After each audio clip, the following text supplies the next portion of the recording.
అలా గంగా ప్రవాహం వంక చూసినా, మనసులో ఊహ చేసిన, చేతనంటిన, గంగాజలాల్ని ఇలా ముట్టుకున్న చేత్తోటి రెండు కులముల యందు కలుగు పితృగణంబుల నెల్ల సద్యతకి బుచ్చు.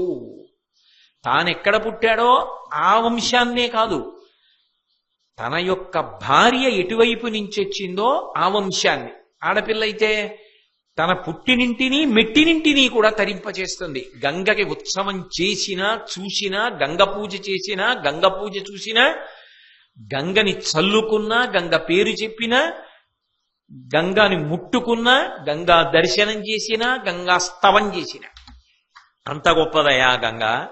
కాబట్టి అటువంటి గంగ ఎంత గొప్పది, ఎన్ని పుణ్యాలు ఇవ్వగలదు అని నన్ను అడిగితే నేనేం చెప్పను ధర్మరాజా? భీష్ముడు మహానుభావుడు, సర్వశాస్త్ర విశారదుడు, వేదము వేదాంగములతో చదువుకున్నవాడు, గురువులను సేవించినవాడు, ఇంద్రియములను జయించినవాడు, అర్ధకామములను విడిచిపెట్టినవాడు, సత్పురుషులను సేవించినవాడు, అపారమైనటువంటి జ్ఞానమును కలిగినవాడు. అటువంటి వాడు ఒక్కసారి శరీరాన్ని విడిచిపెట్టేస్తే ఇక మళ్ళీ లోకానికి అంతటి జ్ఞానాన్ని అందించేవాడు ఉండడు అన్న ఉద్దేశ్యంతో కృష్ణ భగవానుడు పాండవుల్ని, ప్రధానంగా ధర్మరాజు గారిని భీష్మాచార్యుల వారి వద్దకు తీసుకుని వెళ్ళి అనేక ప్రశ్నలు భీష్ముని చేత ఆ ధర్మరాజు గారి చేత భీష్మునికి వేయించి, ఆ భీష్ముని నోటి నుంచి వచ్చినటువంటి జ్ఞాన గంగ ఏదైతే ఉందో దాన్ని శాంతి పర్వము, అనుశాసనిక పర్వముల యందు నిక్షిప్తం చేశాడు. అందులో ఒక చోట ధర్మరాజు గారు భీష్మాచార్యుల వారిని ప్రశ్న చేశాడు. ఈ భూమి మీద అనేకమైనటువంటి ఏర్లున్నాయి, సెలయేర్లున్నాయి, తటాకములున్నాయి, నదులున్నాయి, నదములున్నాయి. వీటన్నిటిలోకి కూడా చాలా చాలా గొప్పదైనటువంటిది ఏది? దేనిని చాలా విశేషంగా ప్రస్తుతి చేయవలసి ఉంటుంది, దేని యొక్క మహాత్మ్యము నిత్యస్మరణీయమై ఉంటుంది. అటువంటి దాని గురించి నాకు తెలియచేసి నన్ను అనుగ్రహించవలసినది అని ప్రార్థన చేశాడు. దానికి భీష్మాచార్యుల వారు జవాబు చెప్తూ ఒక మాట చెప్తున్నాడు. యథార్థమునకు తల్లిని స్తోత్రం చేస్తున్నాడు. త్రిపథగా సేవనమున సిద్ధించునట్టి గతి జనములకు నియత కల్పితములయ్యు అధ్వరంబును బ్రహ్మచర్యంబు తపము సంపరిత్యాగమును చెయ్యజాలవనగా. అన్నిటిలోకి చాలా గొప్పది నాయన గంగానది. గంగానదికి త్రిపథగా అని పేరు ఉంది. ఎందుకని అంటే 3 లోకముల యందు ప్రవహిస్తుంది. ఒకటి స్వర్గలోకమునందు ప్రవహించినప్పుడు మందాకిని అని పేరు. అదే గంగ భగీరథుని యొక్క అనుగ్రహం చేత ఈ భూమి మీద ప్రవహించినప్పుడు భాగీరథి అని పేరు. అదే గంగ పాతాళలోకంలో ప్రవేశించి సగర చక్రవర్తి యొక్క కుమారులను ఉద్ధరించింది కాబట్టి భోగవతి అని పేరు. మందాకిని, భాగీరథి, భోగవతి అనేటటువంటి 3 పేర్లతో ప్రవహించేటటువంటి త్రిపథగా అని కీర్తింపబడినటువంటి గంగా ప్రవాహం ఏదైతే ఉన్నదో అది అనన్య సామాన్యమైనటువంటిది. దాని కీర్తి ఇంత అంత అని చెప్పడం ఎవరికీ సాధ్యం కాదు. త్రిపథగా సేవనమున సిద్ధించునట్టి గతి జనములకు నియత కల్పితములయ్యు. ఎలా చెయ్యాలో అలా చేసినప్పటికీ, కల్పాన్ని పాటించినప్పటికీ, ఎంతో భక్తి శ్రద్ధలతో ఆచరించినప్పటికీ కూడా లోకంలో ఏవి చాలా గొప్పవి, విశేష ఫలితాలిస్తాయని చెప్పబడతాయో అటువంటి క్రతువులు కూడా గంగానది యొక్క స్నానమునకు, గంగానది సేవనమునకు తుల్యములు కావు.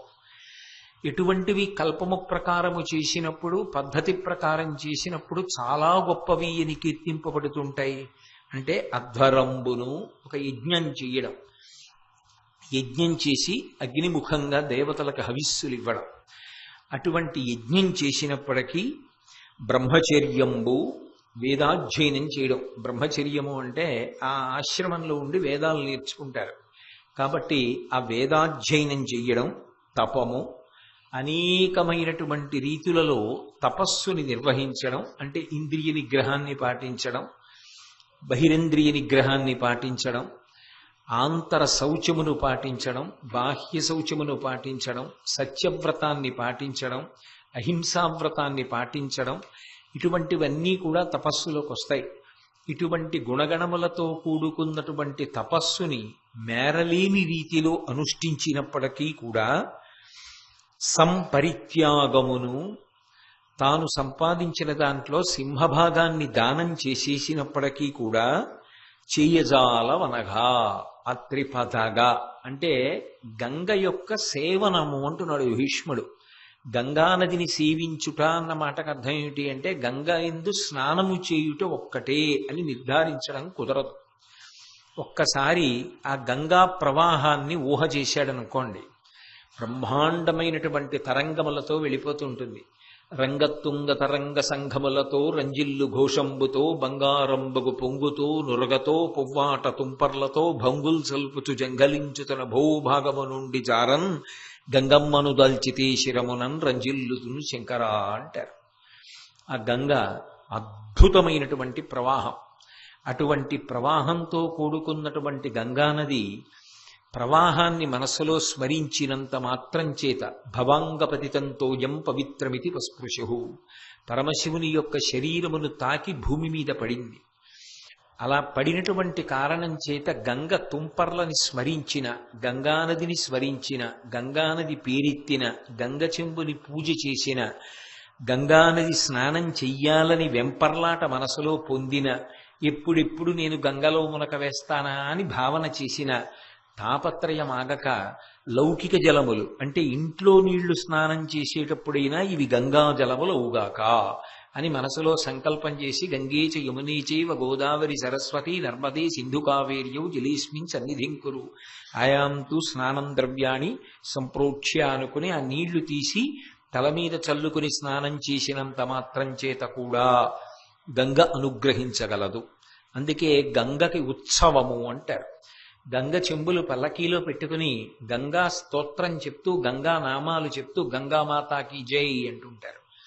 ఆ చెంబులు పల్లకీలో పెట్టి ఊరిరిగింపుగా తీసుకొచ్చి అక్కడ పెట్టి పూజ చేసినప్పటికీ కూడా అది గంగకి ఉత్సవం చేసినట్టే. నిత్యహారతులు ఇస్తూ ఉంటారు ఆ గంగానదికి.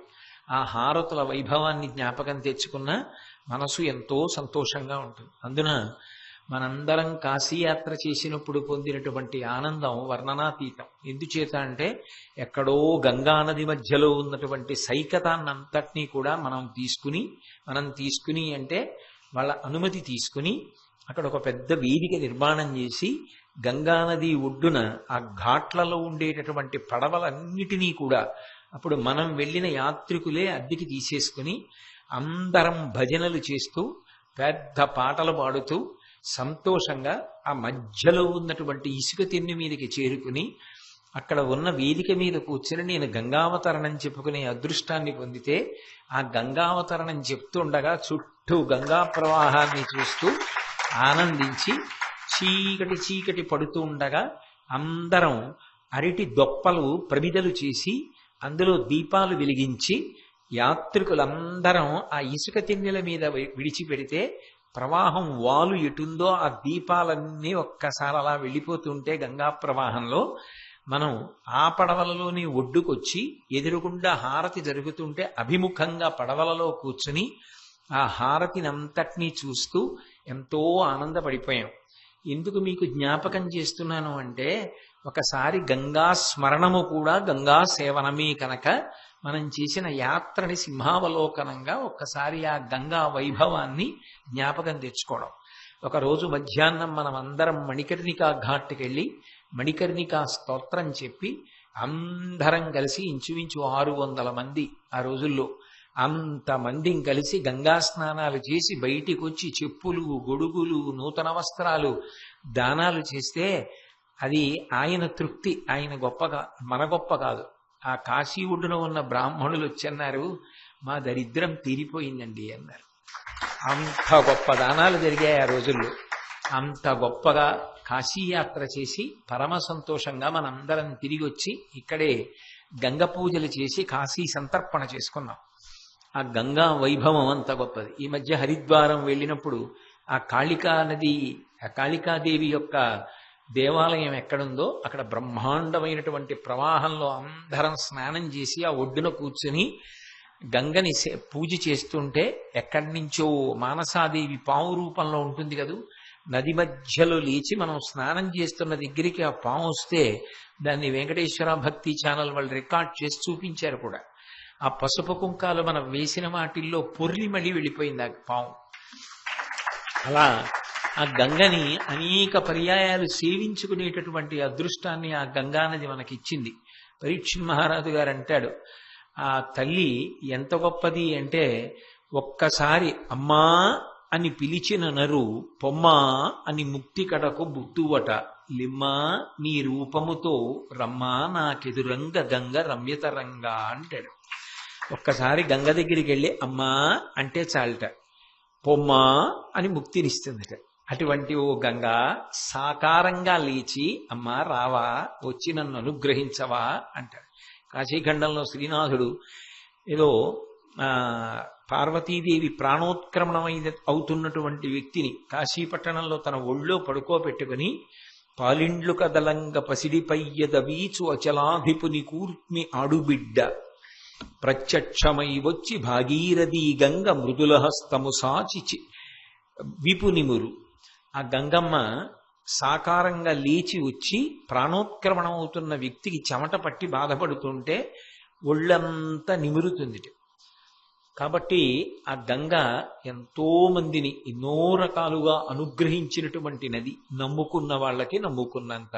ఆ నది అండి నీరండి అన్నవాడికి అంతే, నమ్ముకున్న వాడికి నమ్ముకున్నంత. తాడేపల్లి రాఘవనారాయణ శాస్త్రి గారు గంగలో స్నానం చేయడానికి వెళ్ళారు. స్నానం చేస్తుంటే ఆయనకి గుర్తొచ్చింది, అయ్యో గంగమ్మ స్త్రీ స్వరూపమే, మహాతల్లి, ఆవిడికి నేనేం తీసుకురాలేదు బహుమానం అని జ్ఞాపకానికి వచ్చి భార్యని, ఏమోయ్ నీ చెవి తాటంకాలు ఇయ్యి వేస్తానన్నారు. ఆవిడ ఇచ్చారు. వేసేసి ఏదో పుల్ల పెట్టుకున్నారు ఆవిడ, అలా కనపడకూడదు కాబట్టి వేసేసి ఆయన నమస్కారం చేసి ఆయన ఉన్న విడిదికి వచ్చేసారు. వచ్చేసి పూజ చేసుకుందామని కూర్చున్నారు. ఆ తాటంకాలు అక్కడే ఉన్నాయి, పూజా మందిరంలో ఉన్నాయి. ఆయన కళ్ళబోయారు. రాత్రి పడుకుంటే గంగమ్మ కల్లోకి వచ్చింది. శాస్త్రి, నువ్వు 100 ఏళ్ళు బతకాలని నేను కోరుకుంటానోయ్, నా ప్రియమైన కుమారుడవు, నువ్వు ఉన్నావు అన్నదానికి సూచన కదా నీ భార్య తాటంకాలు, అవి నాకు ఇచ్చావేమిటోయ్, అవి నాకు అక్కర్లేదు, ఇంకేదైనా ఇయ్యి బహుమానంగా అంది. మరునాడు ఆయన స్నానం చేస్తూ చేతి ఉంగరం తీసి గంగమ్మకి ఇచ్చేశారు. మహానుభావులకి నమ్ముకున్న వారికి నమ్ముకున్నంత. కాబట్టి భీష్ముడు చెప్తున్నమాట నీ చెప్పట్లేదు. భీష్ముడు అంటున్నాడు, త్రిపథగా సేవనమున సిద్ధించునట్టి గతి జనములకు నియత కల్పితములయ్యు అధ్వరంబును బ్రహ్మచర్యంబు తపము సంపరిత్యాగమును చేయజాలవనగా. ఆఖరికి యజ్ఞము కాని వేదాధ్యయనము కాని గొప్ప తపస్సు కాని దానం చెయ్యడం కాని గంగానది యొక్క సేవనములకు సమానమైనటువంటివి కావు. మేనించుక సోకిన గంగానది తోయములు జనుల కల్మషకోటిం పోనడిచి పురందర లోకానందము పొందజేయు నాగమవీది. ఓ ఆగమవీది, వేదములను బాగా చదువుకున్నవాడా ధర్మరాజా, నీకు తెలియని విషయమా? గంగానదిలో స్నానం చెయ్యక్కర్లేదయా.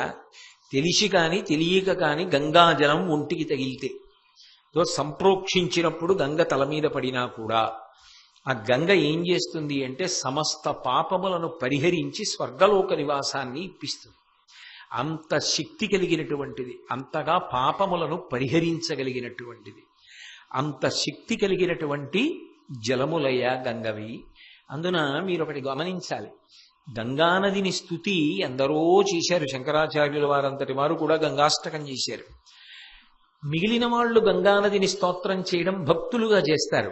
భీష్ముడు భక్తుడుగానే కాదు, అమ్మకి కొడుకుగా కూడా స్తోత్రం చేస్తున్నాడు. ఎందుకంటే గాంగేయుడు ఆ అమ్మకి కొడుకు కాబట్టి ఆ అమ్మని స్తోత్రం చేయడం ఎంత సంతోషంగా ఉంటుంది. అందున మహాపురుషుల యందు ఒక లక్షణం ఉంటుంది, వాళ్ళు అవతార పరిసమాప్తి చేసే ముందు తల్లిని ఒక్కసారి స్మరిస్తారు తప్పకుండా. చంద్రశేఖరేంద్ర సరస్వతి మహాస్వామి వారంతటి వారు ఇక తన బ్రహ్మైక్యాన్ని పొందుతారు అనగా, మహాలక్ష్మమ్మ గారు తల్లిగారి యొక్క చిత్తరువు తీసుకెళ్లిపోతుంటే పిలిచి ఒకసారి కళ్ళకద్దుకుని తల మీద పెట్టుకుని ఇచ్చేసి కలవై వంక తిరిగి నమస్కారం చేసి బ్రహ్మీభూతులైపోయారు. అందుకని తల్లి మీద ఎంత భక్తి ఉంటుంది భీష్ముడికి. అందుకని ఏదో ఎక్కువ చేసి చెప్తున్నాడు అనుకోకూడదు. గంగ యొక్క వైభవం అంతే. కాబట్టి పురందరలోకానందము పొందజేయు నాగమ వీధి, వేదములను చదువుకున్నవాడా, స్వర్గలోకమునకు చేర్చగలిగినటువంటి శక్తి కలిగినది గంగానది. మును పాపములిన్ని యొనర్చిన పిదపను గంగనాడ, చీకటి రవి తోచిన విరియ గతి విరియు అయ్యనగుడు ఇలాతలము దొరగి అమరతనుందున్. తెలిసో తెలియకో ఎన్ని పాపాలు చేసిన వాడైనా సరే, అమ్మా ఇన్ని పాపాలు చేసేశానమ్మా, నా బుద్ధి మారిందమ్మా, నన్ను అనుగ్రహించమ్మా, నా పాపములను కాల్చేయమ్మా అంటే అగ్నితో కాల్చాలి, తన నీటితో కాల్చేస్తుంది గంగ. ఆ గంగ యందు గ్రుంకులిడినటువంటి వాడికి సమస్త పాపములు పోతాయి. అంటే దాని అర్థం గంగలో స్నానం చేసి బయటికి వచ్చి పాపాలు చేసి మళ్ళీ స్నానం చేసేసి వచ్చేస్తుండమని కాదు. ఒకసారి స్నానం చేశాము అంటే బుద్ధి యందు మార్పు రావాలి. లేకపోతే అమ్మ బాధపడినట్లు బాధపడదు ఆవిడ కూడా. అస్తమానం నాలో స్నానం చేస్తాడు, పాపాలు పోగొట్టుకుంటాడు, మళ్ళీ వెడతాడు, మళ్ళీ పాపాలు చేస్తాడు, మళ్ళీ వస్తాడు, మళ్ళీ స్నానం చేస్తాడు, వీడికి ఒక తేలిక మార్గం కింద దొరికిందనుకోదు. కాబట్టి ఆ గంగా స్నానానికి వెడుతున్నాము అంటే అటువంటి పూనికతో వెళ్ళాలి. అమ్మాయి ఇక నాకు పాపమునందు అనురక్తి లేకుండా చెయ్యి, మంచి పనులు చేసేటట్టుగా నన్ను అనుగ్రహించు, నాకు అటువంటి సద్భావనలు కలిగించు, నా బుద్ధిని శాస్త్రప్రోక్తమైనటువంటి కర్మల యందు ప్రచోదనం చెయ్యమని ప్రార్థన చేసి గంగ యందు స్నానం చెయ్యమని అర్థం. కాబట్టి ఎన్ని ఏడులు మనుజుని ఎమ్ము గంగ వారియందుండు, అన్ని వేల్వత్సరములు నాకలోక మహాసుఖ శ్రీకి ఆతడత్తియుండును నిర్మల చిత్తవృత్తి. మిగిలినటువంటి నదులకి గంగా నదికి ఒక ప్రధానమైనటువంటి భేదం ఉందో ఈ ధర్మరాజా. ఎక్కడ ఎవరు శరీరాన్ని విడిచిపెట్టేని ఆ వ్యక్తి యొక్క ఎముకలు కొన్ని తీసి పదిలం చేస్తారు, అస్థి సంచయనము అంటారు. దహనం చేసేసిన తరువాత కొడుకు వెళ్ళి ఆ ఎముకలు తీసి ఓ పిడతలో దాచిపెడతాడు. దాచిపెట్టి కాశీయాత్ర చేసి ఆ ఎముకలు తీసుకెళ్లి గంగానదిలో కలుపుతారు. జవహర్లాల్ నెహ్రూ గారంతటి వాడు ప్రధానమంత్రిగా ఉన్న రోజుల్లో చరమకాంక్ష, మై లాస్ట్ డిజైర్ అని రాసుకున్నాడు. ఏమిటి నా ఆఖరి కోరిక అంటే, నా చితాభస్మాన్ని విమానంలో భారతదేశం అంతటా ఈ సస్యశ్యామలమైన భూముల మీద జల్లండి. ఏ దేశానికి ప్రధానమంత్రి చేశానో, ఏ దేశం యొక్క అభివృద్ధిని కాంక్షించానో, ఏ దేశంలో పుట్టినందుకు గర్వపడ్డానో ఆ దేశపు మట్టిలో నా శరీరం కలిసిపోవాలి. విమానంలో నా చితాభస్మాన్ని చల్లి చిట్ట చివర గంగలో కలపండి అని రాసుకున్నాడు. చరమకాంక్ష, మై లాస్ట్ డిజైర్ అని. కాబట్టే లోకంలో ఎవరి శరీరం పడిపోయినా అగ్ని సంస్కారం చేసిన తరువాత అస్థి సంచయనం చేసి ఆ ఎముకలను కొడుకులు తీసుకెళ్లి కర్తలు కనుక గంగ నీళ్లలో కలిపేస్తారు. ఎందుకు కలుపుతారు అంటే దానికి భీష్మాచార్యుల వారు ఒక ప్రమాణాన్ని చెప్పాడు. ఎన్ని ఏడులు మనుజుని ఎమ్ము గంగ వారియందుండు, ఇన్ని సంవత్సరాలు ఆ వ్యక్తి యొక్క ఎముక గంగ నీటిలో ఉంటుందో అంతకాలం ఆ వ్యక్తిని స్వర్గలోకమనందు ఉంచుతారు. అది గంగ యొక్క శక్తి. అన్నీ మన ఊహలకు అందుతాయా? అన్నీ ప్రత్యక్ష ప్రమాణములుగా కనపడతాయా అంటే అలా చెప్పడం చాలా కష్టం. కొన్నింటికి శాస్త్రం ప్రమాణం, కొన్నింటికి ఏమిటి నిజాటికి అన్నిటికీ శాస్త్రమే ప్రమాణం. అది నేను కల్పించి చెప్పట్లేదు, వేరొకరు కల్పించి చెప్పట్లేదు. మహాభారతానికి పంచమ వేదమన్న స్థాయి ఉంది. అందులో సామాన్యుడు కాదు మాట్లాడుతున్నవాడు, భీష్ముడు మాట్లాడుతున్నాడు. భీష్ముడు బతికినట్టు జీవితంలో ఒకరోజు కూడా బ్రతకడం చాలా కష్టం. అటువంటి వాడు చెప్పిన మాటలను కాదు అని అనగలగడం మహాసాహసం. వాటి మీద అపనమ్మకం ప్రకటించుకోవడం ఆత్మహత్య సదృశ్యం అయిపోతుంది కదూ. మరి రామాయణ భారతాల్ని నమ్ముకున్న జాతికి భీష్మాచార్యుల వారి మాటలు ప్రమాణములైతే అందులో ఆశ్చర్యపోవలసిన విషయం ఏముంది? అందుకే ఇప్పటికీ లోకంలో ఎక్కడ తల్లిదండ్రులు శరీరాన్ని విడిచిపెట్టినా దహన సంస్కారం చేసిన తర్వాత ఆ అస్థి సంచయ ప్రక్రియ అయిపోయిన తర్వాత అస్థికలు తీసుకెళ్లి ఆ అస్థులను గంగానది ఎందుకు కలుపుతారు. ప్రధానంగా గంగలో కలుపుతారు. ఎందుకు కలుపుతారు అంటే ఇది ప్రమాణం. ఇన్నేళ్లు గంగ యందు ఆ ఎముకలు ఉంటాయో అంతకాలము ఆ వ్యక్తుల యొక్క జీవుడు స్వర్గలోకవాసము అనుగ్రహింపబడతాడు అని భీష్ముడు ధర్మరాజుతో ఒక మాట చెప్పాడు.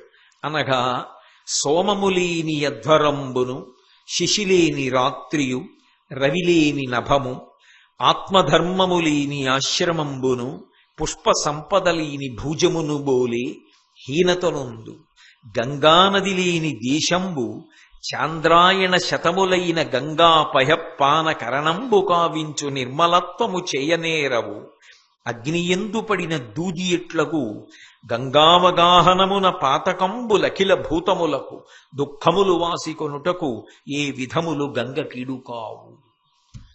అద్భుతమైనటువంటి మాట చెప్పాడు ఆయన.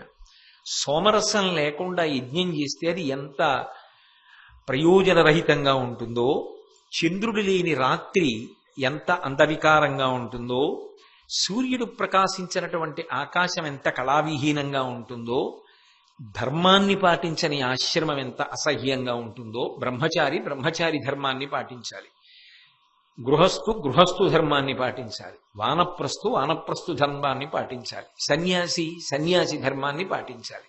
అంతేకాని ఒక ఆశ్రమంలో ఉన్నట్టుగా కనపడి ఆ ఆశ్రమంలో చెయ్యవలసినవి వదిలిపెట్టి వేరొక ఆశ్రమం వాడు చెయ్యవలసిన పనులు చేస్తే ఎలా ఉంటుందో అలా ఉంటుంది. ఎప్పుడు ఇవన్నీ ఉపమానాలుగా చెప్తున్నాడు.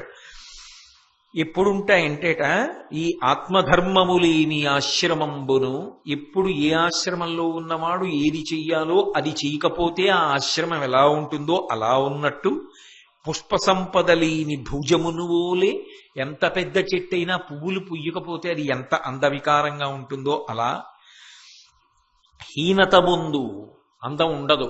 ఇప్పుడు గంగానది లేని దేశంబు, ఆ దేశానికి గంగానది లేకపోతే అది ఎంత గొప్పదైనా భౌతికంగా ఆ దేశానికి అందం లేదు. గంగానది ఉన్న దేశమే దేశం. ఈ దేశంలో పుట్టినందుకు, ఈ దేశంలో ఉంటున్నందుకు, ఈ దేశంలో పెరుగుతున్నందుకు, ఈ దేశంలో పరమేశ్వరుడు ప్రాణం విడిచిపెట్టి ఈ దేశం మట్టిలోనే కలిసిపోయే అవకాశం కల్పించినందుకు మనం భగవంతుడికి ఎంత కృతజ్ఞత చెప్పాలి. తెల్లవారి లేస్తే సంకల్పంలో గంగా గోదావరియోహో మధ్యప్రదేశే అని సంకల్పంలో కూడా చెప్తున్నాం. కాబట్టి అటువంటి గంగానది ఉన్న దేశమేదో అది దేశమయ్యా అన్నాడు భీష్ముడంతటి వాడు. సయ్యద్ ఉస్తాద్ అలీ ఖాన్ అని మహానుభావుడు, గొప్ప సంగీత విద్వాంసుడు. ఆయన ఎంత గొప్ప విద్వాంసుడంటే ఆయన యొక్క సంగీత ప్రజ్ఞకి సంతోషించి అమెరికా ఆయనకి గౌరవ పౌరసత్వం ఇస్తా ఉంది. ఆ దేశం రమ్మని ఆహ్వానించింది. ఆయన అన్నాడు, మీ దేశంలో అన్నీ ఉన్నాయేమో గాని గంగ లేదుగా, గంగ ఒడ్డున కూర్చుని సంగీతం పాడినట్టుంటుందా, అందుకని నేను రానన్నాడు. నిజంగా మహానుభావుడు ఎంత గొప్ప మాట అన్నాడు. కాబట్టి గంగే, ఆ గంగ ఉన్న దేశం కదా గొప్ప దేశం. కాబట్టి గంగానది లేని దేశంబు చాంద్రాయణ శతములైన గంగాపయ పాన కరణంబు గావించు నిర్మలత్వము చెయ్యనేరవు. 100 చాంద్రాయణ వ్రతాలు చేసినా సరే గంగా నీటి బిందువు నాలుక మీద పడిన దానికి సమానం కావు. అందుకే శంకర భగవత్పాదులు మోహముద్గరం చేస్తూ అంటారు, భగవద్గీత కించిదధీత గంగాజలలవ కణికాపీత సకృతపీన మురారి సమర్చ క్రియతే తస్య యమేనల చర్చ అన్నారు. భగవద్గీత కించిదధీత, భగవద్గీతలో ఒక్క శ్లోకాన్ని ప్రతిరోజు అర్థం చేసుకుని బాగా చదువుకున్నా, గంగాజలలవ కణికాపీత, గంగానది యొక్క చిన్న బిందువు నాలుక మీద పడిన, సహృదపయేన మురారి సమర్చ, మురాసురుడి యొక్క శత్రువైనటువంటి కృష్ణ భగవానుడి యొక్క పూజ చేసిన, క్రియతే తస్య యమేన చర్చ, యమధర్మరాజు గారితో వాడికి చర్చ లేదు. అదేమిటంటే ఆయనతో మాకెందుకండి చర్చ అంటారేమో, ఆయన రమ్మండం నేను రానండం ఉండవు. అంటే ఆఖరణ ఆయన దర్శనం పొందవలసిన అవసరం ఉండదు. అంత గొప్పది గంగా నది. కాబట్టి ఆ గంగయందు స్నానం చేయడం అంటే ఎటువంటిదో తెలుసా ధర్మరాజా? బ్రహ్మాండమైనటువంటి అగ్నిహోత్రంలోకి దూది వెళ్ళి పడిందనుకో, ఇక మిగులుతుందా దూది? గంగానది యందు స్నానము చేసినటువంటి వాడి పాపములన్నీ అలా దహించుకుపోతాయి. ఇది వింటుంటే మీకు ఏమనిపిస్తోంది? ఓసారి మళ్ళీ కాశీయాత్రకి వెడితే బాగుండు అనిపిస్తుంటుంది కదా. గంగే. కాబట్టి దుఃఖములు వాసికొనుటకు ఏ విధములు గంగకీడు కావు. సమస్త దుఃఖములను పోగొట్టుకోవడానికి గంగానది కన్నా సమానమైనది, గంగా స్నానము కన్నా గొప్పది, గంగా స్మరణము కన్నా గొప్పది, గంగా పూజనము కన్నా గొప్పది, గంగా ఉత్సవము కన్నా గొప్పది లోకమునందు లేదు అని శరణంబులేని జనులకు పరమ శరణమండ్రు మునులు భాగీరథి, నిర్జరులకు అమృతములట్టుల నరులకు గంగాజలంబనగ నీవిందు. ధర్మరాజా, మునులు చెప్తుండగా నేను విన్నాను, దేవతలు అమృతం తాగుతారు, అమృతం తాగి వృద్ధాప్యాన్ని పొందకుండా ఉంటారు. అమృతాన్ని తాగి దేవతలందరూ కూడా వృద్ధాప్యాన్ని పొందకుండా ఎలా ఉండగలుగుతున్నారో, అలా ఈ భూలోకంలో ఉండేటటువంటి ప్రజలందరికీ కూడా అమృతంతో సమానమైనది ఏది అంటే గంగా ప్రవాహం. గంగానది నీరు తాగడం, గంగా స్నానం చెయ్యడం, గంగా స్మరణం, గంగా సేవనం, గంగా పూజనం, గంగా ఉత్సవం అమృతాన్ని తాగడంతో సమానం. దేవలోకంలో ఉన్న దేవతలకి అమృతం ఉంటే భూలోకంలో ఉన్న ప్రజలకి గంగానది ఉన్నది అని మునులు చెప్పుకుంటూ ఉండగా నేను విన్నాను ధర్మరాజా. అంత గొప్పదయా గంగా అని ధర్మరాజు గారితో చెప్తూ ఒక పాట అన్నాడు. తలపై జాహ్నవి వాలుక అలికి కొనిన పాలతటి అంతర్మృత్ సంకలితము చేసిన పాపంబులు తొలగు సుపర్ణుగనిన భుజగముల క్రియన్. గంగానది స్నానం చేసేటప్పుడు ఓ ధర్మరాజా, 2 కార్యాలు చేసిన వాడు ఉంటాడే, వాణ్ణి చూసి గరుత్మంతుణ్ణి చూస్తే పాములు ఎలా పారిపోతాయో అలా పాపములు పారిపోతాయి. ఏమిటా 2 పనులు అంటే, తలపై జాహ్నవి వాలుక అలికి కొనిన, ఆ గంగానదీ ప్రవాహం లోపల ఉన్నటువంటి ఇసక కొద్దిగా, ఏదో దోషిళ్ళు కాదు, కొద్దిగా ఇసక తీసుకుని తల మీద రాసుకున్న వాణ్ణి, అలాగే పాలతటి అంతర్మృత్ సంకలితము చేసిన ఆ నదీ ప్రవాహంలో అడుగున ఉన్నటువంటి కొద్దిగా మట్టి తీసి, మట్టి అంటే ఏదో దోషిళ్ళని కాదు, ఓ చిటికెడు తీసి ఇలా లలాటమునందు పెట్టుకుని స్నానం చేసిన వాడెవరుంటాడో అలాంటి వాడి యొక్క పాపములు గరుత్మంతుని యొక్క దర్శనం చేసినటువంటి పాములు ఎలా పారిపోతాయో అలా పారిపోతాయి. అంటే గంగా నదియే కాదు, గంగ ఒడ్డునున్న ఇసుక అంత గొప్పది. అంటే దాని అర్థం ఏంటి? గంగానదిలో స్నానానికి వెళ్ళేటప్పుడు చిటికెడి ఇసుక తీసి తల మీద వేసుకొని గంగలో స్నానం చేసేటప్పుడు ఇంత మట్టి తీసి ఇలా పెట్టుకున్న వాడి యొక్క పాపములు గరుత్మంతుణ్ణి చూసిన పాపముల వలె పారిపోతాయి. నేను చెప్పట్లా, భీష్మాచార్యుల వారు చెప్పిన మాట. కాబట్టి అంత గొప్పదయా గంగానది యొక్క స్నానం, ఆ గంగానది దర్శనం అంత గొప్పది.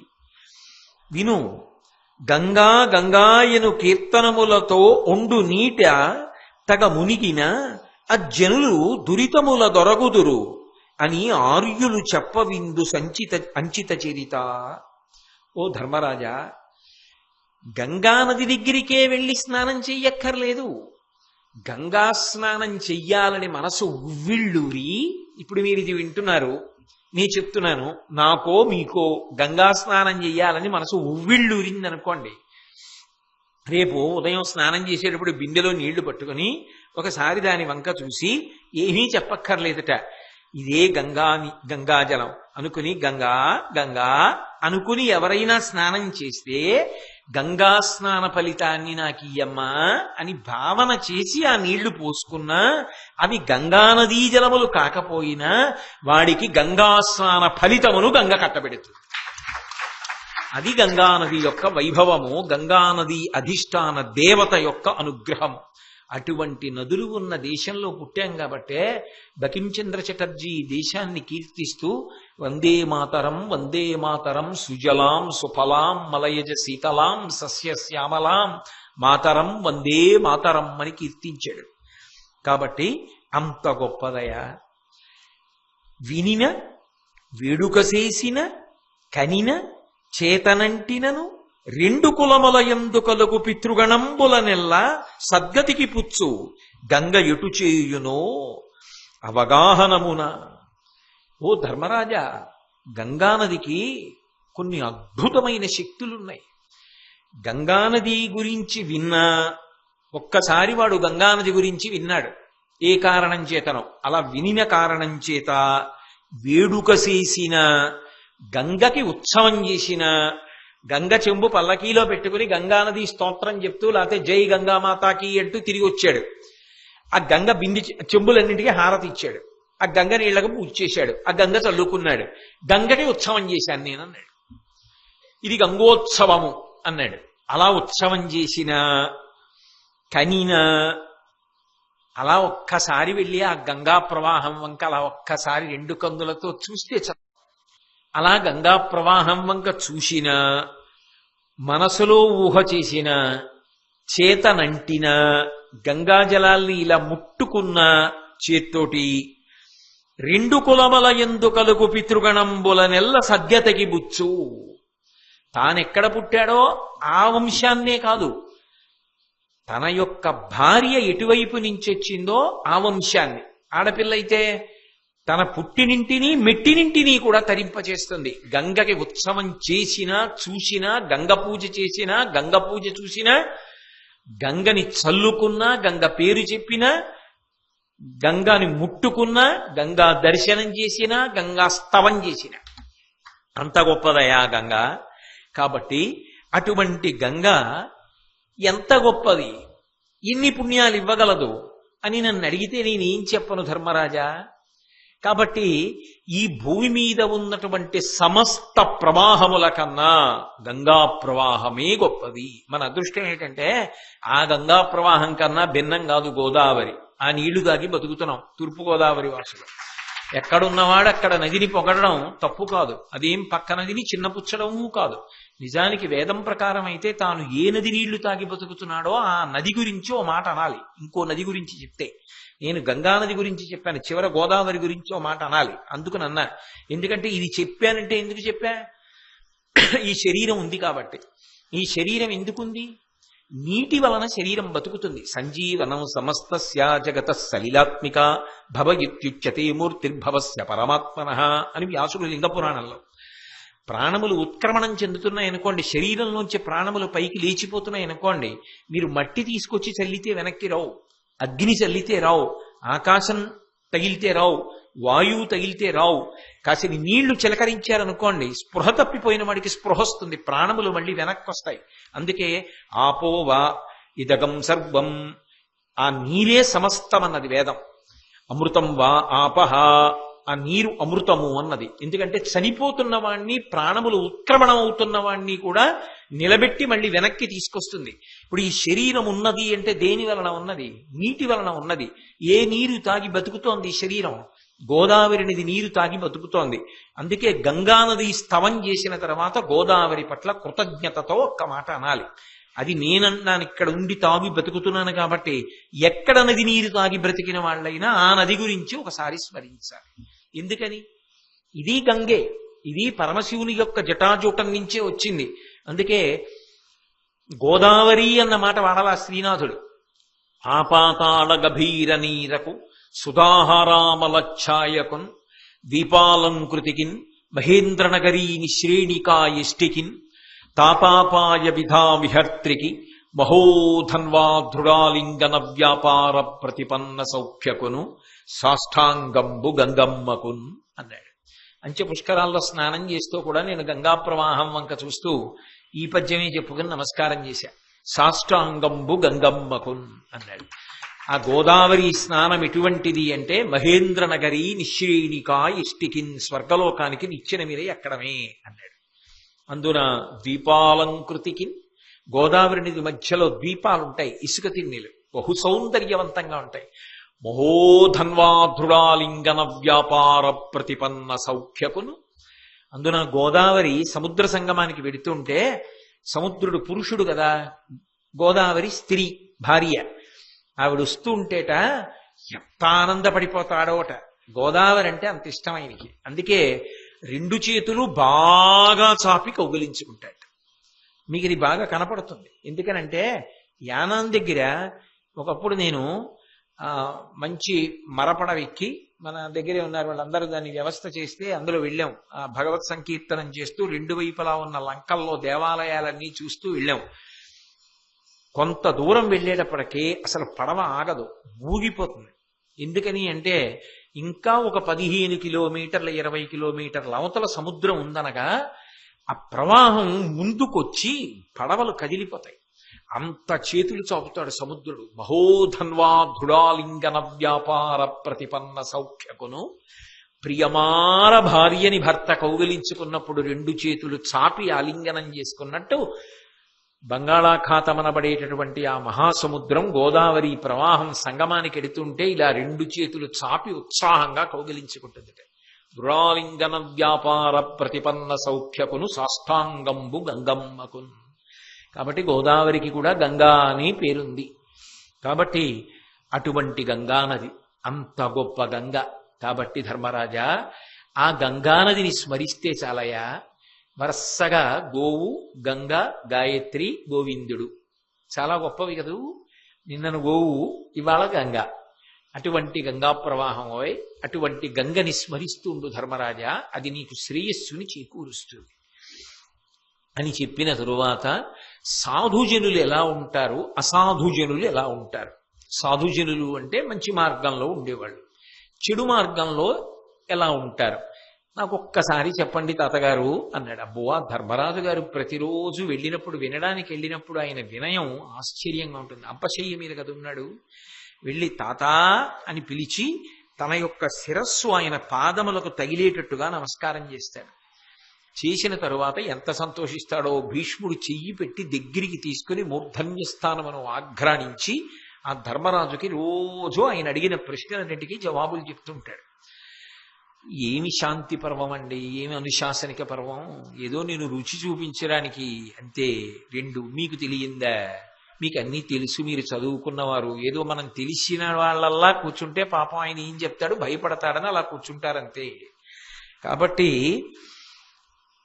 అలా సాధు పురుషుడికి అసాధు పురుషుడికి భేదం ఏమిటో నాకు చెప్పు తాత అని అడిగాడు. అడిగితే తమయంత నిరుగరు ధర్మంబు సదుపదేశమునను కానర సాధుజనులు ధర్మబోధం వివిధంబులు రెంటను కలిగిడువారు సాధులు తదీయ చరితంబు విను విడువరు మలమూత్రంబులర్హంబు కానిచో అధిప అతిథి భోజన శిష్టాన్న భోజులు తెరువిచ్చి తగిన వారలకు ప్రదక్షిణముగా నరుగుదురు నడపుదురు సత్య ఆర్జవములు శరణుసొచ్చిన కాతురు సురతగుప్తి పరులు నిజగార తృప్తులు గురు వినీతులు అమల హృదయులు సంతోషమరగలరు. వీళ్ళు సాధు పురుషులు అని ఎలా గుర్తుపట్టచ్చో నీకు చెప్తాను విను. అసలు ధర్మాన్ని తనంత తాను తెలుసుకుందామన్న ప్రయత్నాన్ని అసాధు పురుషుడు చెయ్యడు. దుర్మార్గుడైన వాడు ఉంటాడే, వాడు ఏమంటాడంటే మిగిలిన వాళ్ళు ఎవరికీ ఏమీ తెలియదు కానీ నాకు తెలియకపోవడం ఏమిటి, నాకు అన్నీ తెలుసు, అసలు నాకు తెలుసున్నవి వాళ్ళకెవ్వరికీ ఏమీ తెలియవంటాడు. కాబట్టి వాడు అసలు తెలుసుకునే ప్రయత్నం చేయడు. తెలుసున్న వాళ్ళు ఎవరైనా చెప్పినా అది వినడు, దానికి వంక పెడతాడు. ఇదే మాట సీతమ్మ సుందరకాండలో అంది. ఇహ సంతో నవాసంతి సతోవా నానువర్తసే తథాహి విపరీతాతే బుద్ధిరాచారవర్జిత అని అడిగింది రావణాసురుణ్ణి. ఇక్కడ ఎవరు చెప్పేవాళ్ళు లేరా, నువ్వు వినవా, నీకు తెలియదా, ఎక్కడుంది దోషం అని అడిగింది. అదే భీష్ముడు చెప్తున్నాడు మళ్ళీ అనుశాసనిక పర్వంలో.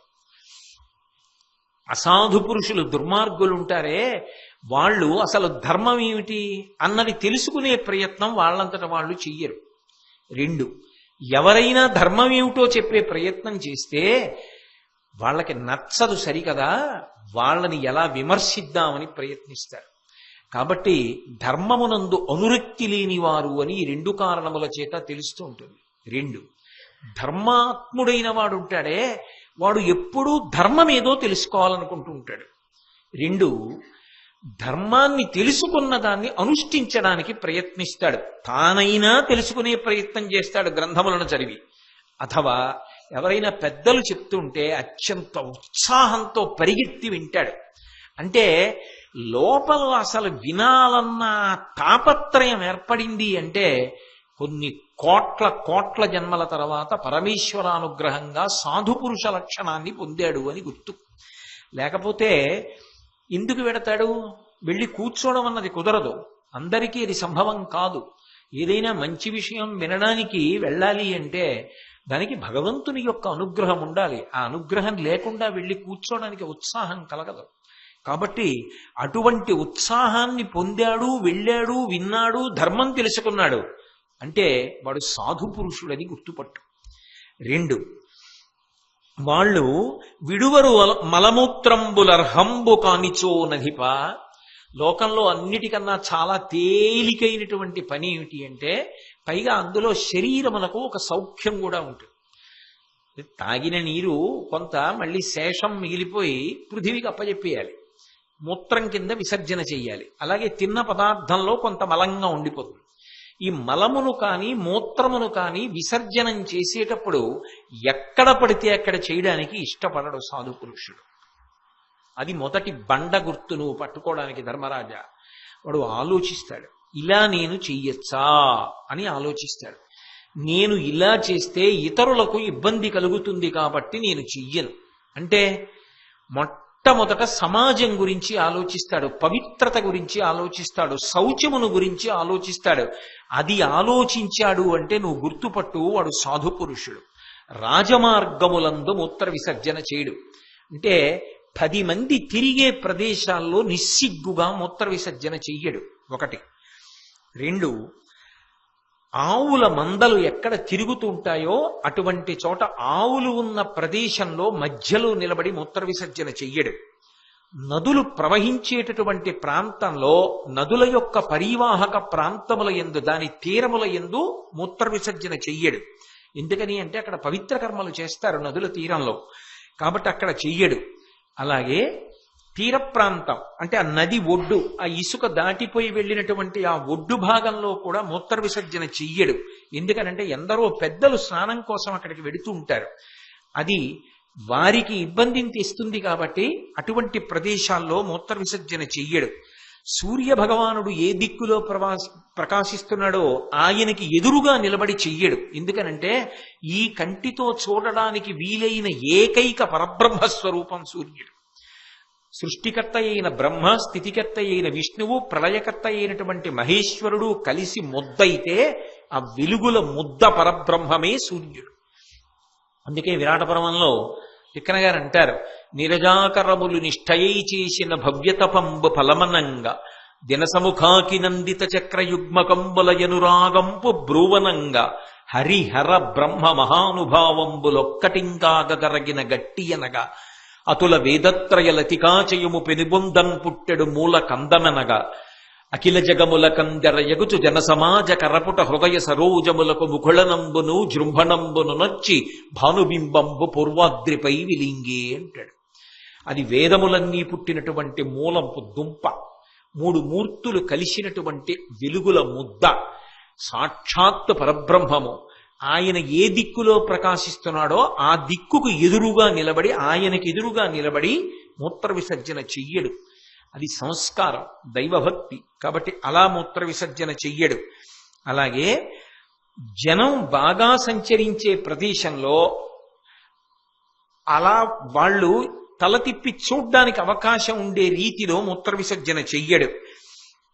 అలా చెయ్యకుండా ఉండడం సమాజం యొక్క పవిత్రతని, ఇతరుల యొక్క సౌకర్యాన్ని కూడా దృష్టిలో పెట్టుకోవడం. అసలు ఈ చిన్న చిన్న పనుల ద్వారా వాడికి ధర్మమునందు అనురక్తి ఉన్నదా లేదా తెలిసిపోతుందయా అన్నాడు. ఎంత చిన్న విషయాలు చెప్పాడండి. వాడికి అసలు సమాజము పట్ల ఏమైనా ఒక జాగ్రత్త ఉన్నదా, సాటివాడి గురించి ఏమైనా ఆలోచిస్తాడా? పవిత్ర ప్రదేశాన్ని మనం అపవిత్రం చెయ్యవద్దు. విడిచిపెట్టాలి తప్పదు మూత్రాన్ని, కానీ ఎక్కడ విడిచిపెట్టాలో అక్కడ విడిచిపెట్టాలి. అంతేకాని విడిచిపెట్టాలి కదా అని ఎక్కడ పడితే అక్కడ విడిచిపెట్టకూడదు. ఏదో శరీరము వ్యాధిగ్రస్తమైతే వేరు, అప్పుడు కూడా ముందుగానే జాగ్రత్త ఉండాలి. అదుపు తప్పిపోతే నేను దాని గురించి ఆక్షేపణ చేయట్లేదు, అసలు ఆ ప్రస్తావన తీసుకురావట్లేదు. కాబట్టి ఇటువంటి వాటి పట్ల కూడా అంత చిన్న విషయంలో కూడా జాగ్రత్తగా ఉంటాడు. అంటే ఆయనకి రక్తమునందు జీర్ణమై ఉంటుంది, సమాజ క్షేమమును ఆలోచిస్తూ ఉండడం. తన సౌకర్యం ఒకటి ఆలోచించాడు, 10 మంది సౌకర్యాన్ని దృష్టిలో పెట్టుకుంటాడు, పవిత్రతని దృష్టిలో పెట్టుకుంటాడు. వాడు నీకు మొదటి గుర్తు ఏమిటంటే వాడి మలమూత్ర విసర్జనము వలన తెలుస్తుంది. బహుశः స్వచ్ఛ భారత్ గురించి ఇంత గొప్పగా మాట్లాడిన వాడు మొదట భీష్ముడే అనుకుంటాను. కాబట్టి ఇంత బాగా స్వచ్ఛ భారత్ గురించి ఎవరూ ప్రసంగం చేసి ఉండరేమో అనుకుంటున్నాను. కాబట్టి అలా ప్రవర్తించగలిగిన వాడై ఉంటాడు.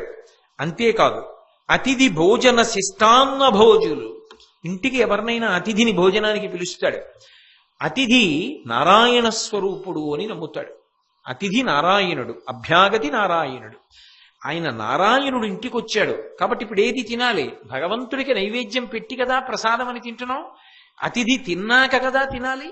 అంతేగాని అతిథికి పెట్టకుండా మనం తిని ఆ ఇంగిలి ఆయనకి ఎలా పెడతాం? కాబట్టి అతిథికి పెట్టి ఆయన తిని త్రేంచి వెళ్ళిపోయిన తరువాత తాను తింటాడు మిగిలినటువంటి శేషాన్ని. అతిథితో కలిసి తినడు, అతిథి కన్నా ముందు తినడు, అతిథి తర్వాత తింటాడు. అయితే మీరు ప్రశ్న అడుగుతారు, నాకు తెలుసు. ఇంట్లో గర్భిణి ఉంటే, వృద్ధులుంటే, రోగగ్రస్తులుంటే వేదం మినహాయింపిచ్చింది.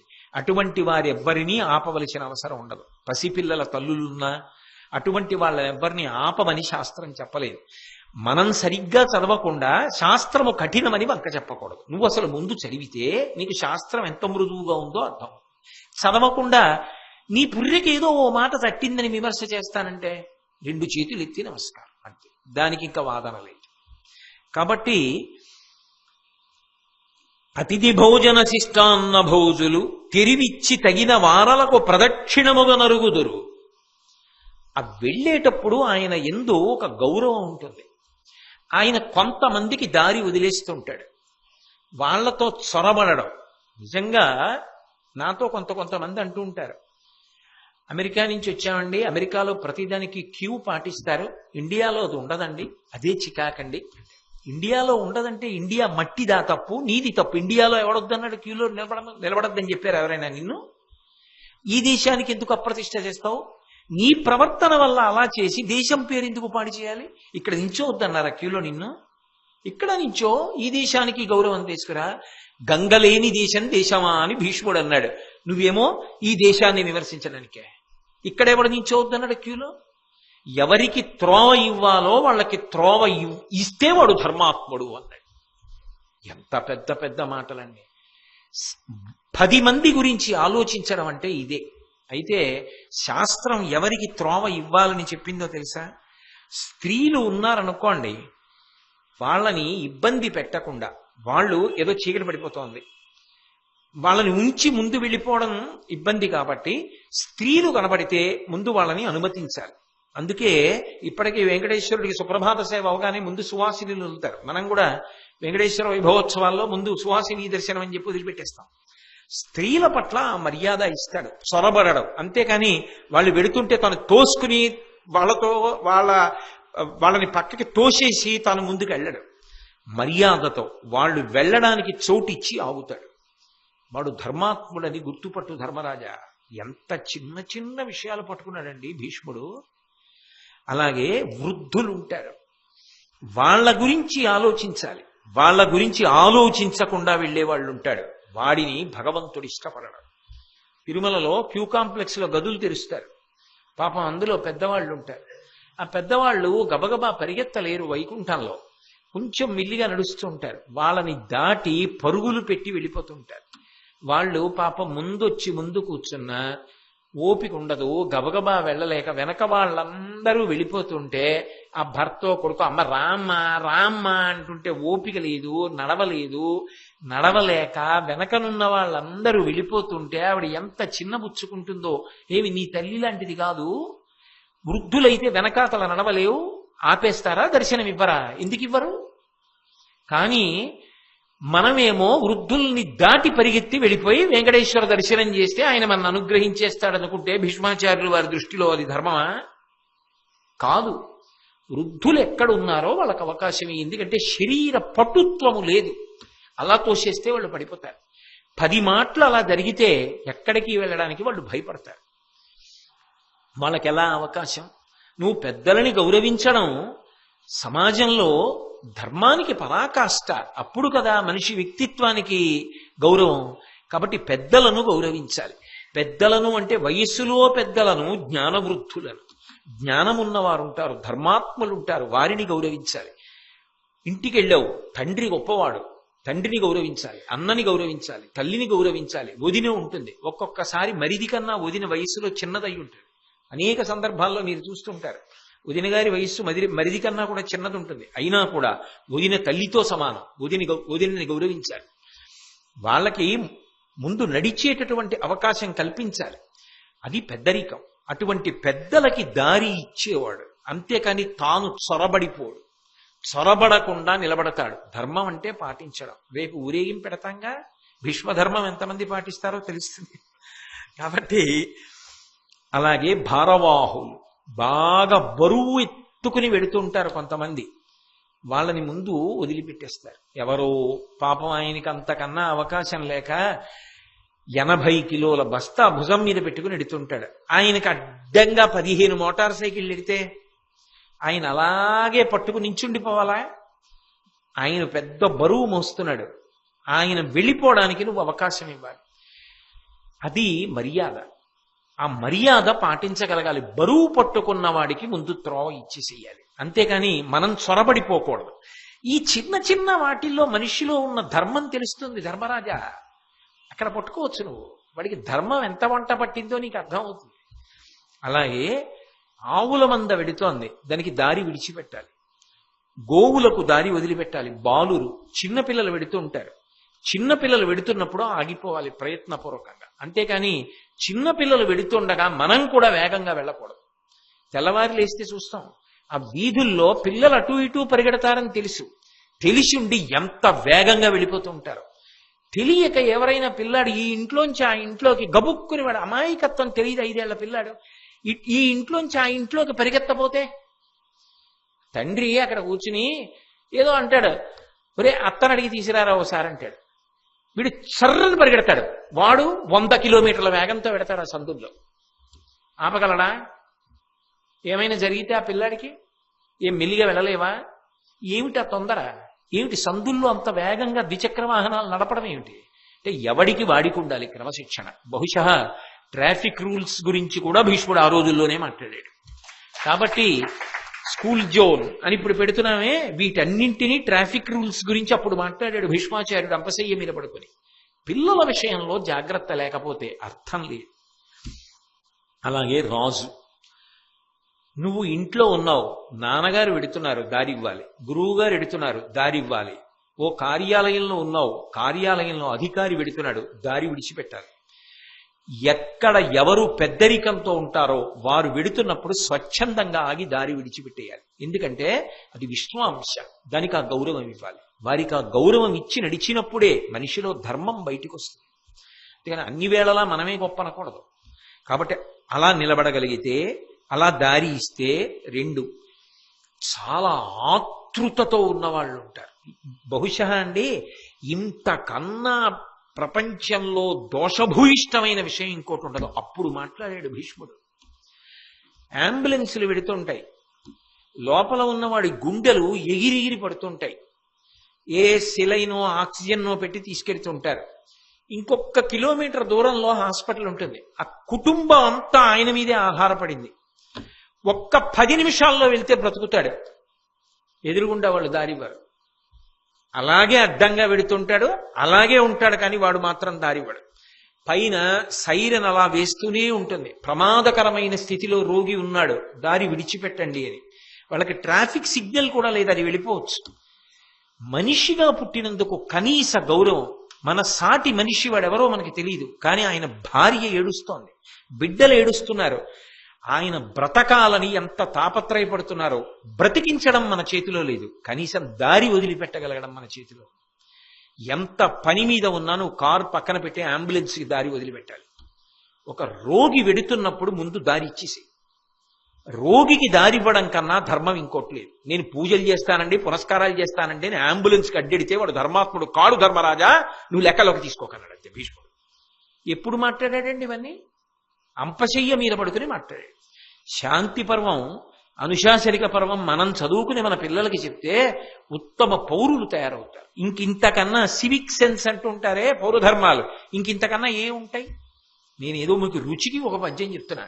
భీష్ముడి నోటి వెంట వచ్చిన ప్రతి పద్యం ఒక్కొక్క కోణంలో ఒక్కొక్కలా మాట్లాడతాడు. కాబట్టి అలా దారి విడిచిపెట్టాలి. అలాగే ఏదో యజ్ఞయాగాది క్రతువులు ప్రధానమైనటువంటి సుముహూర్తాన్ని నిర్వర్తించడానికి వెళుతున్నటువంటి ఆ అర్చక బృందం, ఋత్విక్కులు, బ్రాహ్మణులు, వేదం చదువుకున్న వాళ్ళు ఉంటారు. అది సుముహూర్త సమయానికి సంబంధించింది కాబట్టి దారి చేయాలి. ఇది అలవాటు కాకపోతే, అంటే అసలు సమాజము గురించి ఆలోచించడం, కేరింగ్ ఫర్ ద సొసైటీ అనేటటువంటి దాన్ని భీష్ముడు ద్వాపర యుగంలో అంపశయ్య మీద పడుకుని చెప్పాడు ధర్మరాజుకి. రాజుగా పరిపాలించడం అంటే, ధర్మం నిలబడడం అంటే ఇది ధర్మరాజా.